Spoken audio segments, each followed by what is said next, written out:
Hey everyone, it's Mike. Welcome back to another story. I'm really happy you're here with me today.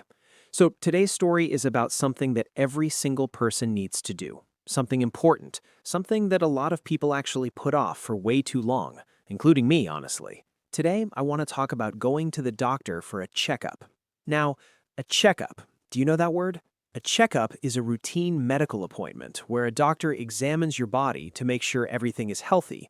It is not because you are sick. It is not because something hurts. It is just a regular visit to make sure everything is working the way it should be. In America, doctors recommend that adults go for a checkup at least once a year. Once a year means one time every 12 months. This yearly checkup is sometimes called an annual physical. Annual means once a year. Physical, in this context, means a physical examination of your body. I have to be honest with you. I had not been to the doctor for a checkup in almost 2 years. 2 years, that is too long. Life gets busy, you feel fine, and somehow the appointment never gets scheduled. Does that sound familiar? I think a lot of people do the same thing. But last month, I finally made an appointment, and today I want to take you through the whole experience, from the moment I walked into the clinic to the moment I walked back out. Everything you need to know about going to the doctor in America in simple, clear English. Let's go. The first step was making the appointment. I called my doctor's office about a week before. When someone answered, I explained that I was an existing patient. Existing patient means you have visited this doctor before. You are already in their system. And I wanted to schedule an annual physical. The person on the phone was helpful and friendly. They checked the available times and offered me a few options. I chose a Tuesday morning at 9:15 a.m. Morning appointments are my favorites because the doctor's office is usually less busy early in the day, and I can go before work. Before I hung up, I was reminded to bring my insurance card. Health insurance is very important in America. Insurance is a system where you pay a monthly fee, called a premium, and in return, the insurance company helps pay for your medical costs. Your insurance card is a small card, similar to a credit card, that shows your insurance information. You always need to bring it to medical appointments. I also made a mental note to write down any questions or concerns I wanted to discuss with the doctor. It is always a good idea to prepare a small list before a doctor's appointment. Otherwise, you sit in front of the doctor and suddenly forget everything you wanted to ask.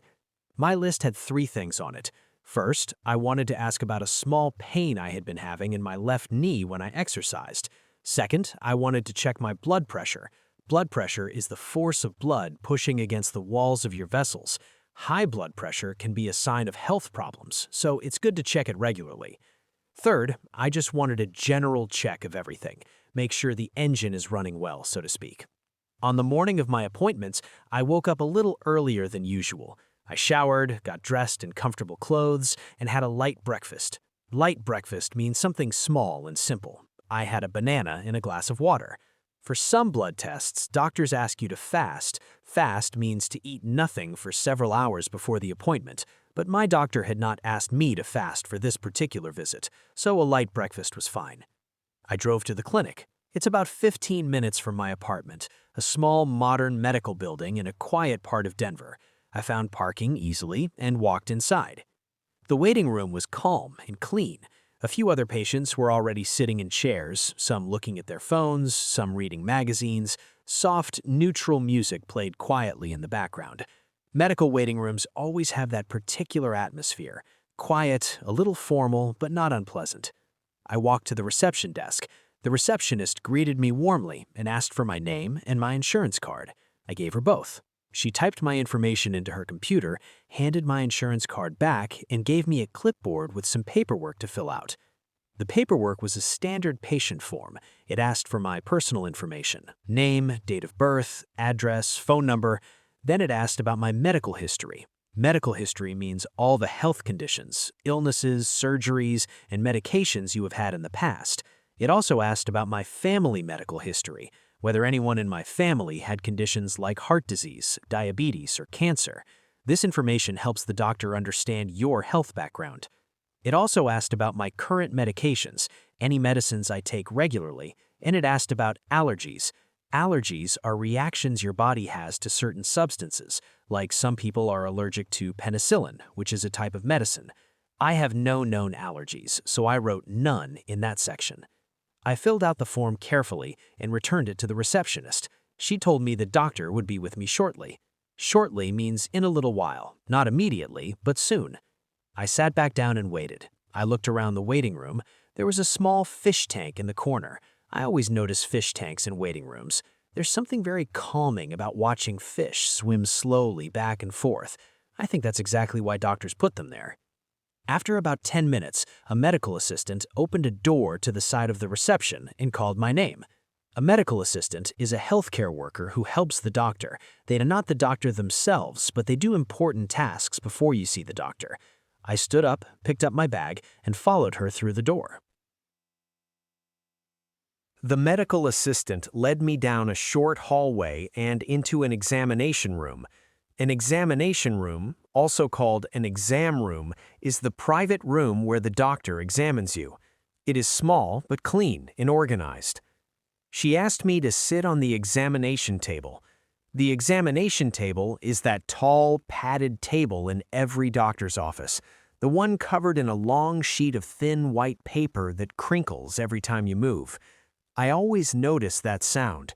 It is one of those very specific sounds that immediately reminds you of being at the doctor. The medical assistant checked my vital signs. Vital signs are the basic measurements that tell the doctor about your general health. She checked 4 things.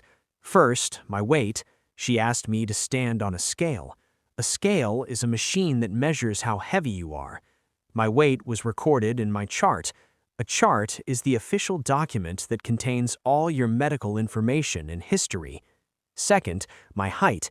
She measured how tall I am. Height and weight together help the doctor calculate something called BMI, Body Mass Index. BMI is a number that indicates whether your weight is healthy for your height. Third, my blood pressure. She wrapped a cuff around my upper arm. A cuff is a fabric band that tightens around your arm, and the machine measured the pressure of my blood. My blood pressure reading came back normal. I felt relieved. Relieved means you feel better because something you were worried about turned out to be okay. Fourth, my pulse. My pulse is my heart rate, how many times my heart beats per minute. She placed 2 fingers gently on my wrist and counted. My pulse was also normal. Good news. She also asked me a few general questions about how I had been feeling lately. Any pain, any dizziness, any unusual symptoms? A symptom is a sign that something might be wrong with your body, like a headache, a cough, or fatigue. Fatigue means extreme tiredness.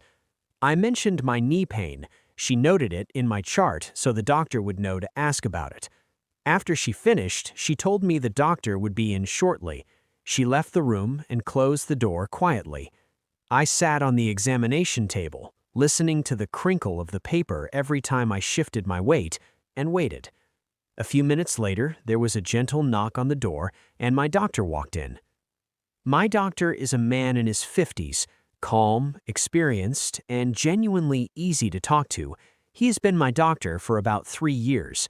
I always feel comfortable with him, which I think is really important. You want a doctor you feel comfortable being honest with. He greeted me in a relaxed, friendly way and sat down at the small desk with his computer. He looked at my chart on the screen and then turned to face me fully. He asked how I had been feeling in general since my last visit. I told him honestly. Pretty good overall, but I had noticed some knee discomfort during exercise recently. He listened carefully without interrupting. That is something I really appreciate about him. He listens, he doesn't rush, he gives you time to explain. After I finished talking, he asked several follow-up questions about the knee. How long had I been noticing it? Was it sharp pain or dull pain? Did it happen during all exercise or just specific movements? Did it swell up afterward? I answered each question as clearly as I could. Sharp pain versus dull pain. Sharp pain is sudden and intense, like a knife. Dull pain is a lower, constant ache that doesn't go away. Mine was more dull than sharp, and only during certain movements, specifically going up and down stairs quickly. He nodded thoughtfully. He said it sounded like it could be related to the cartilage in my knee. Cartilage is the soft, flexible tissue that cushions the joints in your body.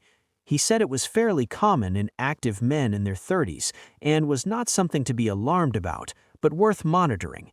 Monitoring means keeping a careful eye on something over time to see if it changes. He recommended some specific stretches and exercises to strengthen the muscles around my knee and suggested I reduce high-impact activities, like running on hard surfaces for a few weeks. High impact means activities that put a lot of force and pressure on your joints. I nodded and made a mental note to look those stretches later. Then he moved on to the general physical examination. He asked me to sit straight and he listened to my heart and lungs with a stethoscope. A stethoscope is that iconic medical instrument, a long tube with earpieces on one end and a flat circular piece on the other end that doctors use to listen to sounds inside your body. He placed it on different spots on my chest and back, asking me to breathe in deeply and breathe out slowly. He checked my ears with a small lighted instrument called an otoscope. He shone a light into each eye with a small torch to check my eye health. He pressed gently on different areas of my abdomen. Abdomen means your stomach area, to check for any tenderness or abnormality.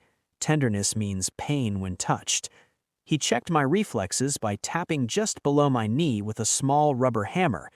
This always makes me smile. Your leg kicks forward automatically when he does that, completely without you deciding to move it. It's one of those strange, fascinating things your body does on its own. Throughout the whole examination, he explained everything he was doing in calm, clear language. I appreciated that. Good doctors always tell you what they are doing and why. After the examination was complete, the doctor sat back down at his desk and summarized everything for me. Overall, he was pleased with my health. My blood pressure was good, my heart and lungs sounded healthy, my weight was in a reasonable range for my height, my reflexes were normal. The main thing to keep an eye on was the knee.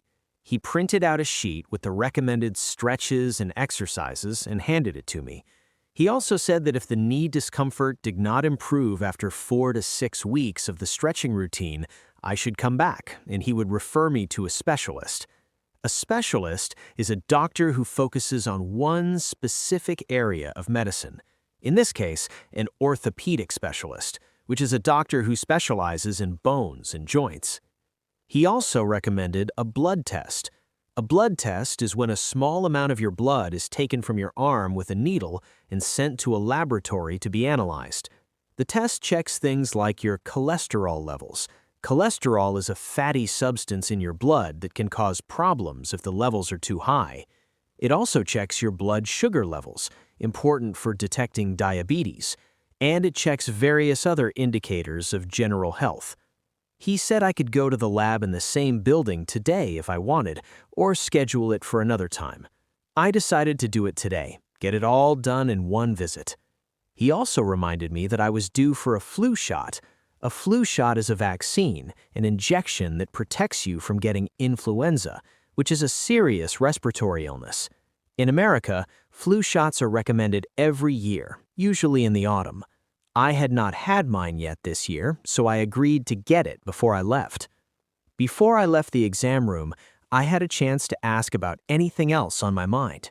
I had a few smaller questions about sleep quality, about whether I should be taking any vitamins, about exercise recommendations for my age. He answered each question patiently and thoroughly. Thoroughly means in a detailed and complete way, without leaving anything out. By the end of the appointment, I felt genuinely informed and reassured. Reassured means you feel confident and calm because someone has given you reliable, trustworthy information. I thanked him and shook his hand. He reminded me to schedule my next annual physical in about 12 months and wished me well. I picked up my bag and my sheet of knee exercises and I walked back out to the reception area. At the reception desk, I scheduled my follow-up appointment for 12 months later, marking it already in my phone calendar so I wouldn't forget this time. The receptionist also directed me down the hall to the laboratory for my blood test. The blood test was quick and easy. A lab technician, a person trained to take blood samples, cleaned a small spot on my inner arm with an alcohol swab, inserted a small needle, and drew a small vial of blood. A vial is a tiny glass or plastic tube. It took less than 2 minutes. The technician put a small bandage on my arm afterward, and I was done. Then I went to the nurse's station for my flu shot, a quick injection in my upper arm, a tiny pinch, and it was over. The nurse placed a small round bandage on the spot and told me my arm might feel a little sore for a day or two. Sore means a mild, dull pain, not serious, just a little uncomfortable. I walked back through the waiting room, past the fish tank, gave the fish one last look, and out through the front door into the fresh Denver morning air. I checked the time. It was 10:25 a.m. The whole appointment had taken just over an hour. Not bad at all for a full annual physical, a blood test, and a flu shot. I walked to my car feeling really good, not just physically, but mentally. There is something very satisfying about taking care of your health, about being proactive. Proactive means taking action before a problem develops, rather than waiting until something goes wrong. I had put this appointment off for almost 2 years. 2 years of telling myself I would schedule it next month, then next month, then next month. And now it was done. And everything was fine, and I had real, useful information about my health. That feels good. So let me go through today's important words one more time, because this vocabulary is incredibly useful if you ever visit a doctor in an English-speaking country. A checkup, or annual physical, is a routine yearly health appointment. Your medical history is your past health information, illnesses, surgeries, medications. Vital signs include your weight, height, blood pressure, and pulse. A stethoscope is the instrument doctors use to listen to your heart and lungs. A symptom is a sign that something might be wrong, like pain, fatigue, or dizziness. Sharp pain is sudden and intense. Dull pain is a lower, constant ache. A blood test checks your cholesterol, blood sugar, and general health indicators. A flu shot is a yearly vaccine that protects you from influenza. Proactive means taking action before a problem develops. I know these words will help you so much if you ever need to visit a doctor and communicate in English. Practice them, remember them, and don't be afraid to use them. And one last thing before I go, please take care of your health. Go to your checkup, make the appointment. Don't wait 2 years like I did. Your health is the most important thing you have. Everything else, work, plans, busy schedules, comes second. And thank you so much for listening to my story today. I hope it was helpful for your English and maybe a little motivating for your health too. If you enjoyed this story and you want to keep learning natural, real American English, please subscribe to Free Daily English right here on YouTube. Hit that subscribe button below. It's completely free, and new stories come out every week made just for learners like you. Take care of yourselves, stay healthy, and I'll see you in the next video. See you soon.